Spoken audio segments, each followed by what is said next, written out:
Dit is het filmpje. De vader van Berke zette het 2 dagen geleden op internet en stuurde het voor de grap naar CNN en het Amerikaanse sportblad Sports Illustrated. De volgende dag al stond het prominent op de website. Het filmpje was Sports Video of the Day geworden.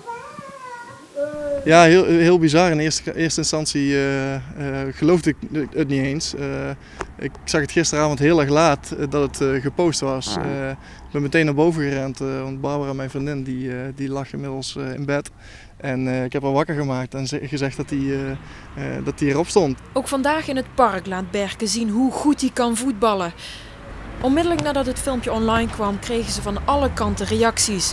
Zelfs het Duitse blad Bild hing aan de lijn. Vrienden, bekenden en onbekenden hier net nog in het park. Zo van, hey, is dat niet Beer van het filmpje? En dat na 1 dag, dat is ongelooflijk die impact. Maar hebben jullie nou ook een trainingsschema met hem opgesteld? Ja, hij moet vooral met links meer oefenen, want hij doet van alles met rechts. En links laat hij nog een beetje achterwege. Geen tweebenigheid? Nee, nog net niet. Maar Berke heeft het voetballen niet van een vreemde. Zijn opa heeft nog in het eerste elftal van VVV gespeeld. En dat het voetbal hem dus in het bloed zit, dat was al vroeg te merken. Het is zo dat hij vanaf dat hij kan kruipen, is hij al met een bal bezig. Elke bal die hij ziet, wil hij hebben, wil hij zien, wil hij aanraken. En ja, als we ergens op bezoek gaan... Ja, bal, hè, schat. Als we ergens op bezoek gaan, dan hoeven we ook maar 1 ding mee te nemen. Dat is een bal en de rest, dat kijkt niet zoveel aan.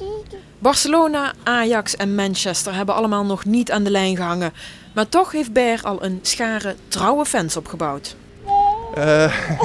Naast de vader en moeder en de opa's en oma's, nou nog niet zo heel veel, maar ik denk dat die schare wel groter wordt. Hij heeft wel net zoveel spatjes als een echte grote voetballer, hè?